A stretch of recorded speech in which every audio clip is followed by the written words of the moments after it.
ขอกราบสวัสดีและสบายดีพ่อแม่พี่น้องสู้คู่สู้คนมื้อนี้ขอมาม่วนกะมากินทะดามากินเล้งทะดาก็ว่าแม่นนะพี่น้องมาอันจำมาหน่ายเฮอปูตาห่อปูตาเนื่องจากอันหมดบ้านนั่นแหละอำนาจการปกครองหมดบ้านนั่นแหละเพิ่นพากันเททางเฮ็ดโคทางแล้วซนโคนะโปแป้งว่าอะไรก็ได้มาแก้พี่น้องกะไปเบิ่งนำกันเลยบรรยากาศอันพี่เลอว่าอันนี้นะจำนายพี่เลอว่าเอาเลงมือเขาห้องมือเฮ็ดทางดิมือเฮ็ดทางเฮ็ดโคนั่นแหละเนาะทางโคทางลูกโคนี่นะเพิ่นเบิ่งตรงนี้ก็ปลอดภัยแล้วนี่ดีแล้วบ่โหเข้านะชักมันก็เฒ่าได้เนาะก็ที่ชักมันขึ้นย้อยไปนั่นได้ชักล้มชิเลอนะโปลูกโปกอยู่เนาะตุยล้มแต่ตุยโดโหเข้าหันเฮิรไม่ได้ยางไปบ่อนี้นะพักอยู่เฮิรก็ไม่ได้เนาะไปหน้าได้เราจะไปก็ยางได้ละไปได้ละไปโดดเนาะตอนนี้ก็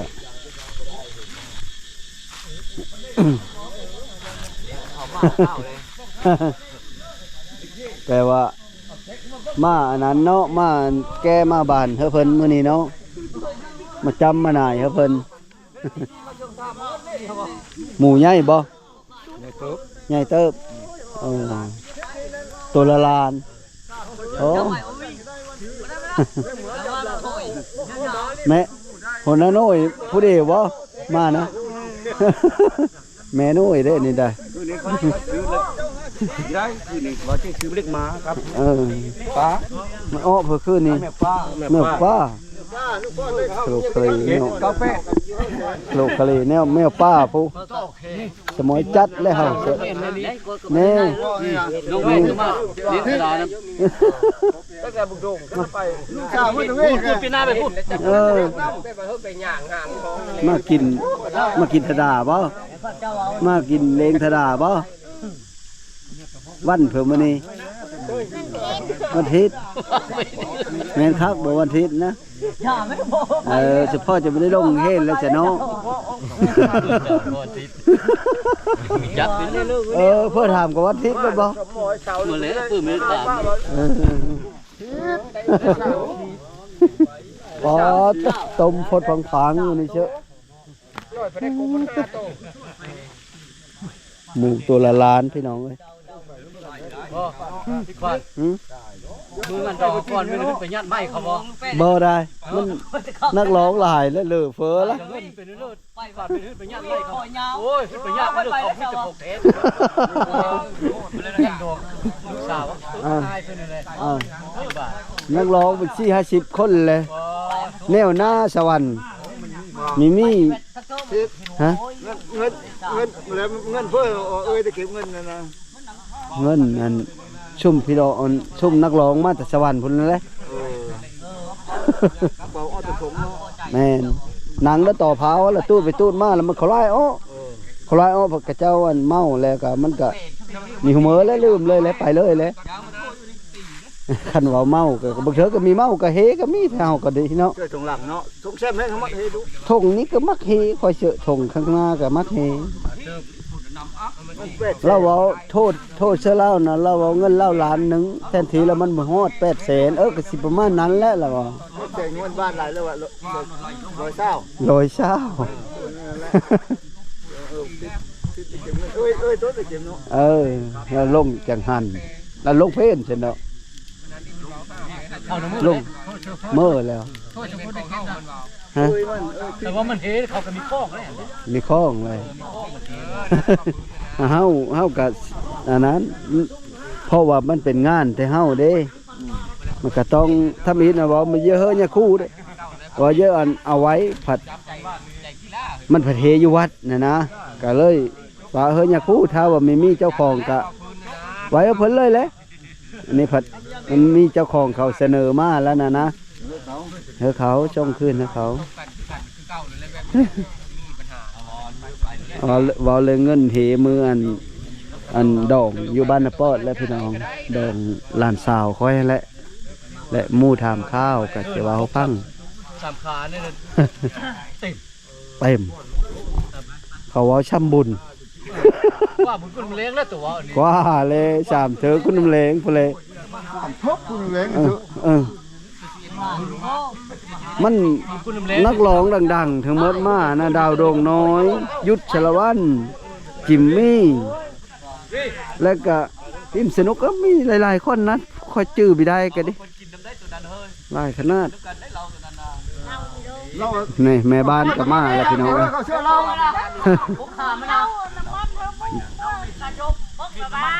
แม่บ้านก็มา ไม่ชอบคนเขานี่แหละ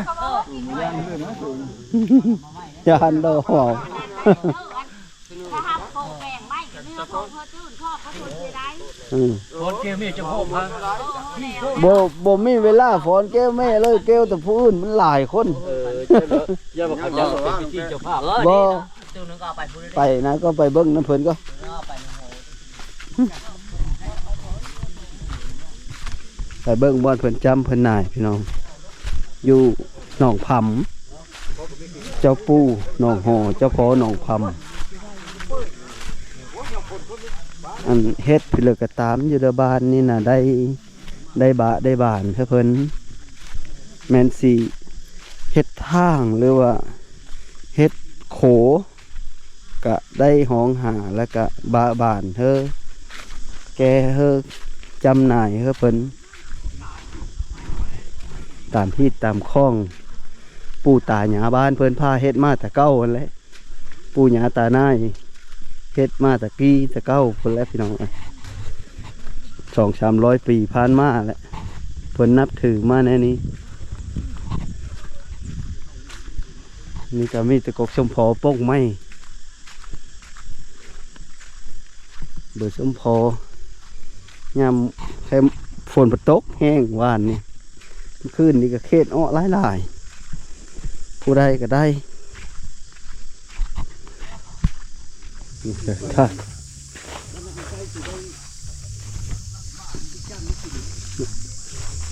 ทางพุ่นเชอะนั่นแหละไปเยี่ยมมึงนี่เห็นบ่นอหนองพำเนี่ยเนาะ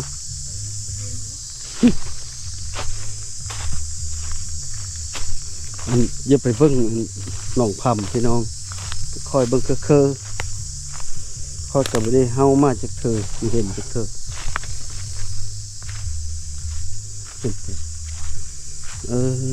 เป็นแบบนี้เด้อพี่น้องหกขนาดเป็นทางนี้และหนองพำก็ดิโอ้เป็นว่องเป็นเน้อพูด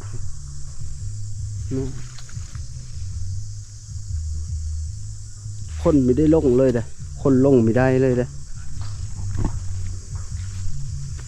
ควายก็ลงไม่ได้แต่แถวเทิงนี้อยู่เด้อกลางน้ำนี่เนาะบ่มีไผลงเลยไปเบิ่งหอน้ำกัน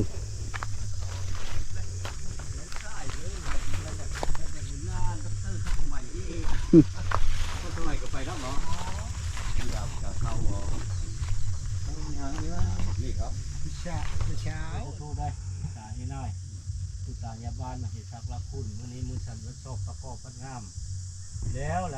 ลูกบ้านหลานท้าลูกท้องหลานเท่นของอีตาอีน่ายนั่นแหละแต่อื่นหาว่า ห้องชื่อมือเฮ็ดทางลบโคจมนั่นแล้ว ที่หูโคจมนั่นแล้ว โคฟ้านั่นฟ้านี่นั่นแหละ ไม่ได้ลึกเทโตไม่ได้ห้อง โตมาหาได้แล้วก็มายกมาถ่ายเฮ้ มี ย หมูเท่าเล่าให้คมและมาเมิกบ้านนายมาถวายเฮ้ยอีตาอีน่ายได้อยู่ได้กินได้บ้านนี้เลย เห็นเกิดอีเลยเลยเกิดอิ่มเลย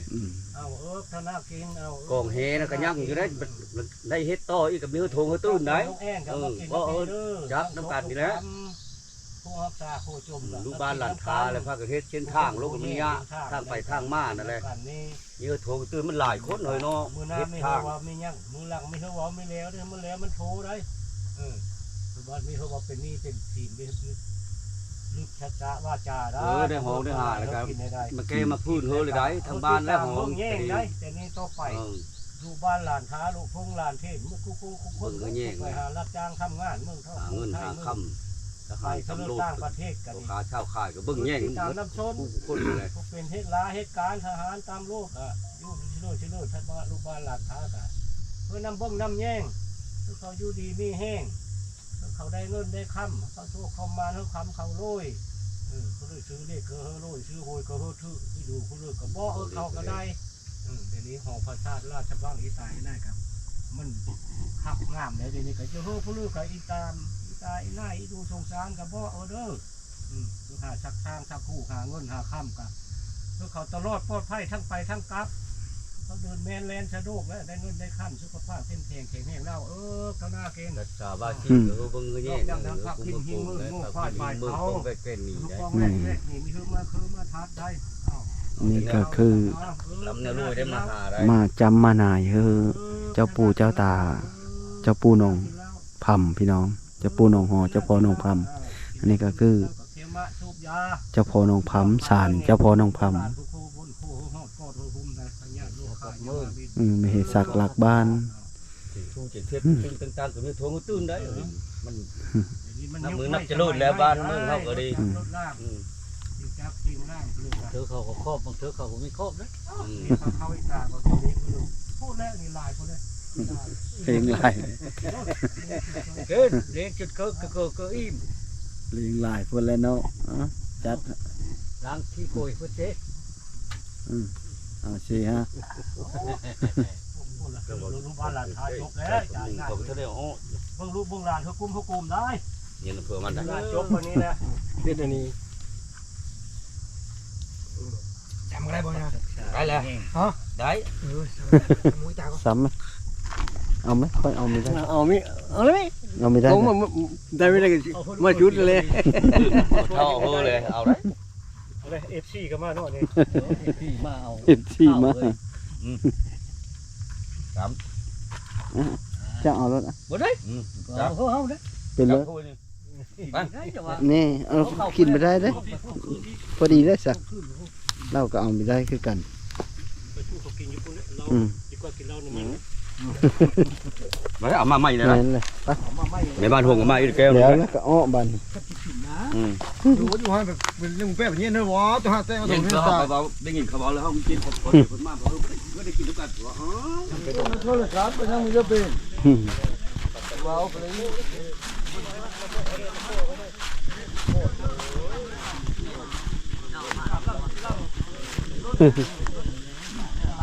เขาเลยล่ะxóaแล้วบ่xóa ở bờ lên lên pet xóa ở bờ lên lên sao xóa nó xóaน้ำมันไหลเลยก็ชื่อน้ำมันไหลก็ชื่อผักปลาสมอนปลาสมอนนี่ก็ไหลนั่นแหละน้ำมันร้อนยากเรื่องไหลเรื่องโคตรน้ำมัน xóa nó sụp lại xem là cái đi sụpพอดี แซ่บจำมันเลยจำแล้วเขาว่าพูดราคาได้บอกพูดราคา ขาเดียวแล้วขาเดียวแล้วมันหิน เดี๋ยวหมูกระดาษร่มเลยกระดาษร่มเลยขาหนึ่งคนนี้มา2 คนเลยก็นั้นว่านี่เขาจะเฮ้ยพูดราคาคนมาน้อยได้เขาเฮ้ยพูดราคา ย่างก็ไม่ได้ออกมากเอาเสื้อข้างหน้า นี่เอาหูนี่ยังไม่มันนี่ชื่อ บ่หกเลยฮะป้าเราขี้เราชื่อมันเป็นเพื่อเฮ้ย sợi sợi เล่นอันใดเมียนเล่นนี่ได้เล่นเป็นเล่นนี้อ่ะ lê làm xe เล่นเฮานี่ ไม่น้ำกันได้ chìm đây là bao lơ ton lơ ต้นมันจะชอบ ton này nó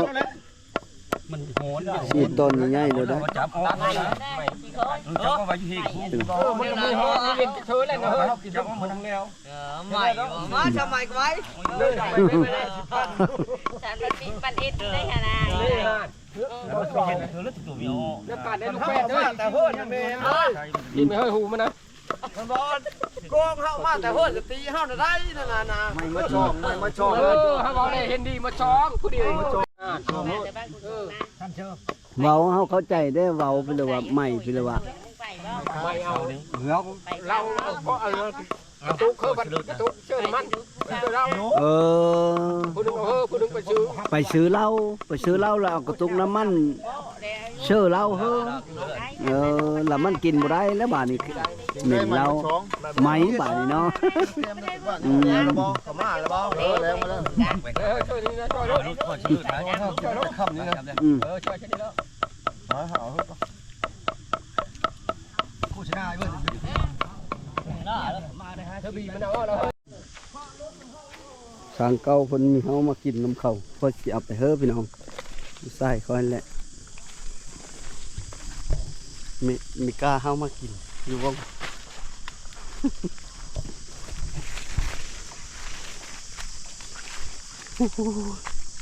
แต่ป่าย่างทั้งหมดนี่คางมันตับมันเอามาเฮาซิมทายพอนี่เด้อเฮาไปอันกินน้ำข้าวซะก่อน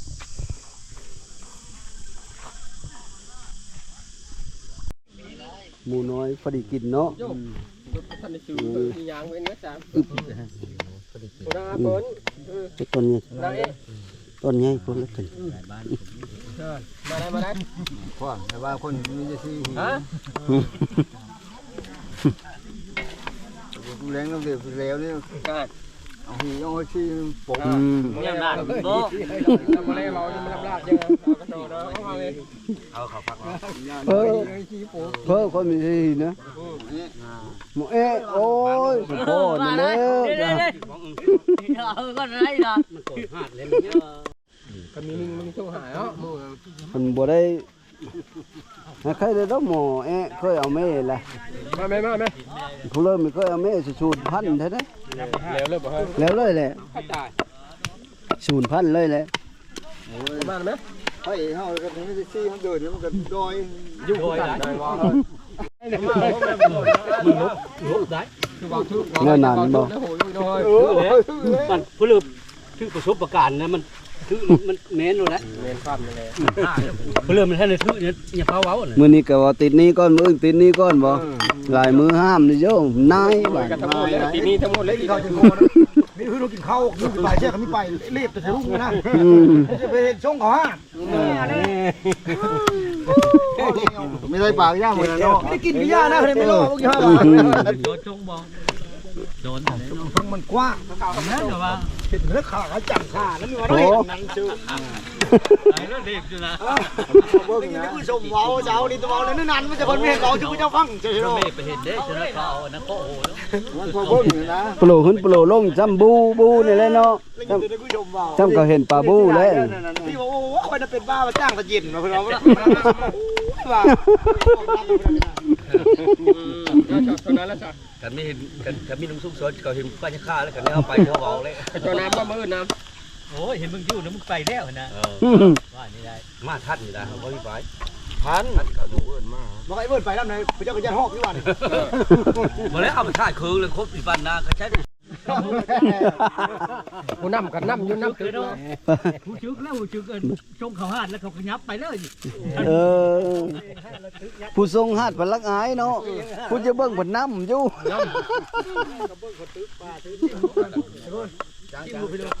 อย่างนี้บ่ เดี๋ยวก่อนเด้อ เนื้อโบงนะเก็บไว้ก่อนนั่นละโบงเก็บไว้ก่อนสิขี้ พัก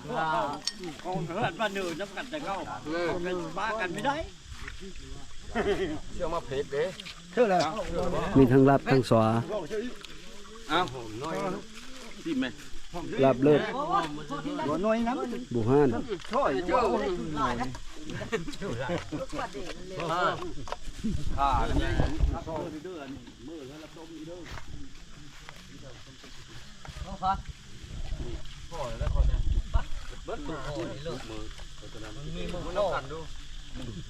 ่า ตักแล้วบ้านนี่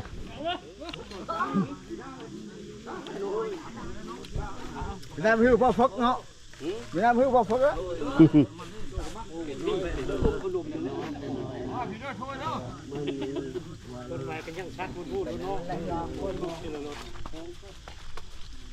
ไอ้ข้าวคนงามเต็มกินข้าว นี่ ตักหมูใช่ที่นี่ห้วยชื่อ เรื่องมาก ได้เวลากินแล้วบัดนี้พี่น้องเฮา เข้าน้ำกัน เข้าวันนี้เนาะ เอาเลย เย็นเลยเลยเจ้าเมื่อจะเพี้ยน หวานคานยังหลายอยู่นะ เขาคนนั้นเย็นน้ำมันช่างเขากันกินได้ ตลาดได้เลย เอาเลิศมาแล้วเด้อ กำลังตักอยู่เด้ได้เวลากินแล้วบาดนี้พักแล้ว บ้าเขา เขาซุ่มเซลเลยเอาเลยเด้ซุ่มเซล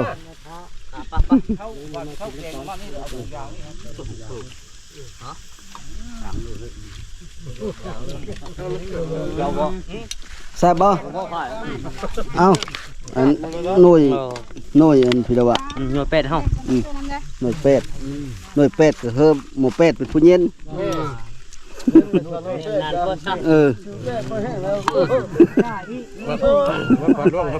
จ่าย เออเอา หน่วยเป็ดจ่ายเป็ดให้ผม นี่เป็นจ้าบ่เดี๋ยวนี้นะจ้าเป็ดเนาะ เป็ดตั้งลูก ก่อนนะจ๊ะ มาพี่น้องกินข้าวน้ำกันเด้อได้เวลากินแล้วบาด โอ้ ตาขน้องแม่บ้านผลห้ามมันนะ นี่ ชอบไหมโอ้ยไม่ได้กินข้าวเลยเนาะ เขาก็ได้ ไปกินพร้อมข้าวเลิกกิน แม่นเอาพอเลิกกินผ้านั้นแล้วแล้วเอา เขาก็กินรู้เลยกินพร้อมยางพร้อมอะไรอย่าเอาเขาจับเราจับเขาเย็นคูจะกินเขานะเพื่อนไปกินตัวนี้เจ้าบุษราเจ้าผู้ใหญ่เนี่ยเขายังไง โตเป็นตาจ้าพอแห้งแล้ว ไปฆ่าเลยผ้านั้นเลยบ่ โยไปไหมไปเย็นไหมไปเย็นไหม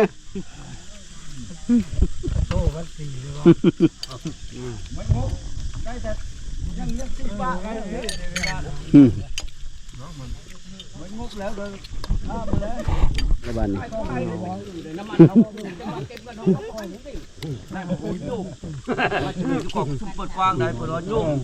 เป็นผ้าลามเลยนะ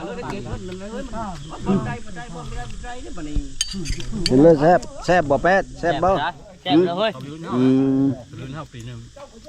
เอาตัวนี้แก้ข้าวอีกบ่เนี่ยเลยบ่มันมึงดู เอาบ่ได้เฮาเอารถ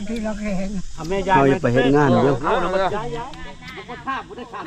กินแล้วพี่น้องบ้านเด้อกินแล้ว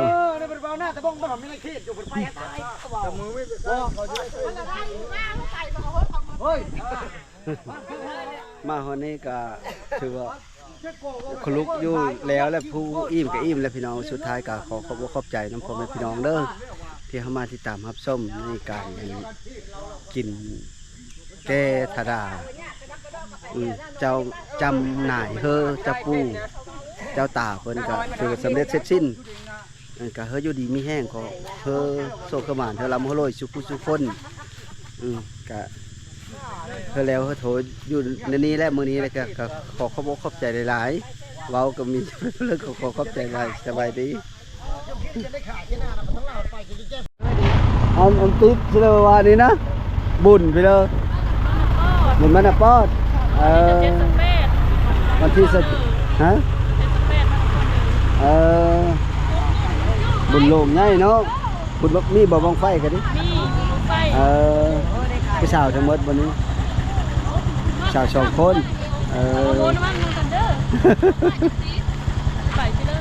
มาเฮ็ดอันนั้นนี่มาเฮ็ดงาน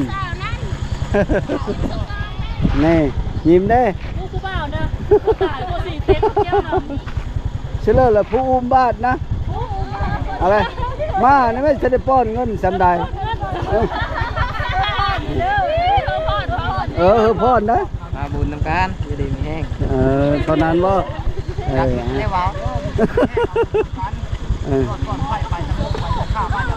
นี่โอ้ยลืมมอนรถแล้วก็ย่อละตันทางเพิ่นโชคดีเด้อบัดบุญจังมาบ๊ายบายไป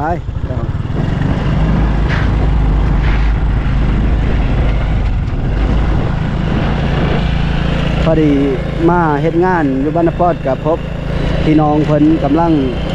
ออกมาติดดอกไม้พี่น้องเอ้ยบุญบ้านนปอดเนอวัดเนอนะว่าอะไรกัน ก็พอดีฮอดมือมันพุ่นแหละจังมาเล่นน้ำกัน